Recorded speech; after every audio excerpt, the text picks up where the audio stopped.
Hey Rebel Rouser, I'm Alan Voivod and this is Star Wars 7x7, your daily dose of Star Wars joy, and thank you so much for joining me for it. And thank you so much to the patrons who help support the production and creation of this daily one-man show at patreon.com/SW7x7.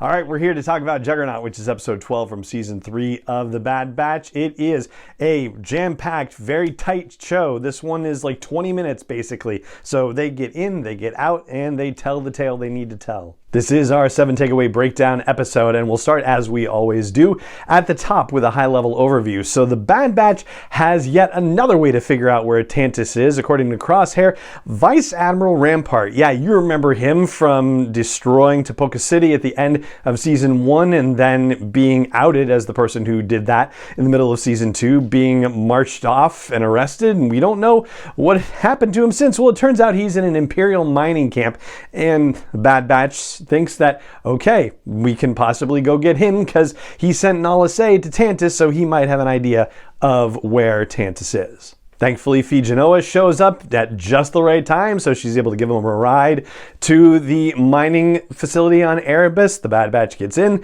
they find Rampart, they get out. And Rampart, who Crosshair says can't be trusted, turns out not to be able to be trusted because he says, I won't help you until you get me off the planet. They get him off the planet, he's like, I can't help you. But he says he thinks he knows somebody who could. So yeah, he's trying to keep his skin intact basically, and we'll see whether he actually really knows. Meanwhile, on Tantiss, Dr. Hemlock delivers Omega to Dr. Carr for blood tests, and it turns out that, yep, they are able to replicate the favorable M-count transfer once again, and Hemlock takes Omega down to the vault, explains basically what's going on, just the only thing he kind of leaves out is what an M-count actually is, but he basically tells her the whole thing while he's monologuing down to the vault, and then stashes her with the rest of the kids. So while we're here, we'll do our second takeaway about Dr. Emery Carr. So Emery Carr is at least nice enough to say, well, it's too bad you were captured, but I'm glad you're safe. And Omega's response, am I, is delivered very gently, actually. Like, that could have been done in a very sarcastic way, but true to the character, and congrats to Michelle Ong, who's had a very wonderfully nuanced performance of the character over the past 3 seasons. This is like, am I? And Emery Carr kind of, looks up a little bit, and it wasn't necessarily obvious to me as I was watching it, but in the audio description, it says that Emery averts her gaze. Like I said, I didn't quite catch it when I was just watching it, but it's, good to know that that little bit of thing is in there. And also when Hemlock says, all right, test her, there's, I guess, a bit of a hesitation to the point where Hemlock has to say, yeah, is there a problem here, Dr. Carr? And she's like, nope, I'll handle it. So more seeds for the eventual turn, basically. And yeah, as far as Hemlock goes, I really don't understand why he decided to monologue and tell Omega everything about what was going on. I mean, she's only going to end up telling everybody about it once she gets rescued. But of course, Hemlock doesn't know that she's going to be rescued. And I guess Hemlock is at the point now where he is absolutely assured that everything's going his way and nothing bad is going to happen. But for a third takeaway, it's actually also a little surprising that the Empire didn't stay to try to take care of the members of the Bad Batch once and for all. So when we see them at the beginning of the episode, yes, they're still in hiding on Pabu, but Wrecker and Crosshair and Hunter are not in fear of their lives directly. They just can't communicate with the outside world past Pabu because the Empire is still jamming their comms, but the Empire is just packing up and leaving. Like, they are not still on the hunt for the members of the Bad Batch, and that obviously is going to come back to bite them. So between this takeaway and the previous takeaway, you really do get the idea that the villains are just so utterly and completely confident of their position right now. And yeah, they have every reason to be. For a fourth takeaway, let's talk about Erebus, this planet where the Imperial mining prison facility is at. First of all, yeah, vibes of Rogue One, a Star Wars story, in Wobani, where Jyn Erso was being held captive. And yeah, it did actually make me kind of want to see the entirety of the sequence of the rebels actually getting onto Wobani and tracking where Jyn was and how they got off planet. Like, I wanted to see the whole situation now as a result of this episode. Granted, it's a perfectly fine movie without giving us all the details of that. I'm just saying, like, yeah, if there had been, bonus deleted footage where they showed the entirety of her breakout, yeah, I would have loved that. And Erebus, by the way, is a brand new planet, never been to it in Star Wars before, in either canon or Legends. And for that matter, its name actually it gave me a little more trepidation. It's like in, I guess, mythology, the idea of the darkness of the underworld, or maybe the passage to the underworld itself. Like, yeah, it has some really awful connotations, but things didn't go too badly for the Bad Batch while they were there. It was a pretty, comparatively routine mission, though one that was absolutely action-packed, and the makers of the Bad Batch really just kept things humming, like, really fast. They were just all about business. Get in, get out. For a fifth takeaway, I want to talk about Phee Genoa a bit. So, first of all, there's no indication here necessarily that she's aware that the clone X-Trooper had used her ship to get the information that led to the capture of Omega, and not like it's her fault anyway, but you can imagine somebody like Phee Genoa would probably not feel great about that kind of situation, and then also have a bit of an additional personal grudge, if you will, about making things right. But she seems to have enough of that on her own, and also just her mention of Tech. And yeah, I got little chills around that when she met Crosshair for the first time and said, Tech told me about your sparkling personality. And then to say, any friend of Brown Eyes is a friend of mine. Oh, gosh.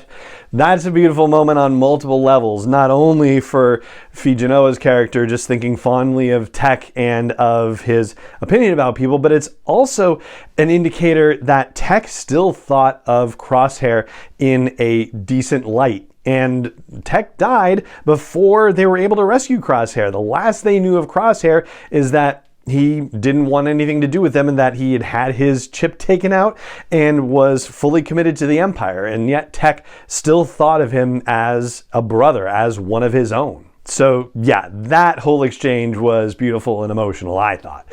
For a sixth takeaway, I'll talk about Vice Admiral Rampart, who now has a beard, and it's always funny when they do stuff like this. Like, I'm waiting for the hot Rampart memes to start showing up on social media. It's like when they had Agent Kallus from Star Wars Rebels, and he got a little mussed up and like a lock of his hair kind of fell down, and Star Wars fans went crazy and were tweeting about hot Kallus and stuff like that. So yeah, I wouldn't be surprised if hot Rampart starts becoming a thing. And here with his appearance, we have yet another, and yet somehow this one feels a little bit better, so to speak. Another quid pro quo situation, like you help me and then I'll help you. Except Rampart is just a devious character and also in desperate straits, comparatively speaking. So yeah, he definitely needs it, right? He needs it in a way that a lot of our quid pro quo situations have not really shown up.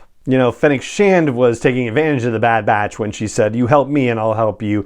And so were the Pikes when they said that they had information that could help the Bad Batch. Yeah, definitely a different kind of quid pro quo out of Rampart. And if I were a betting man, I would say that he is ultimately going to help get them to Tantiss in some fashion, whether he means to or not, because we only have 2 episodes left between now and the season series finale. So yeah, whatever has to happen fast. And I don't know if there's time for Rampart to betray them and for the Bad Batch to then find yet another means of finding Tantiss. Although, all things considered, they still have a sector narrowed down, so they've got other options. But yeah, right now it seems like all the eggs are in the Rampart basket. And for our 7th and final takeaway, this is our usual fun fact one. So first of all, what a pleasure to hear Nosher Dalal back as Vice Admiral Rampart and just imbuing the character with so much spite and malice and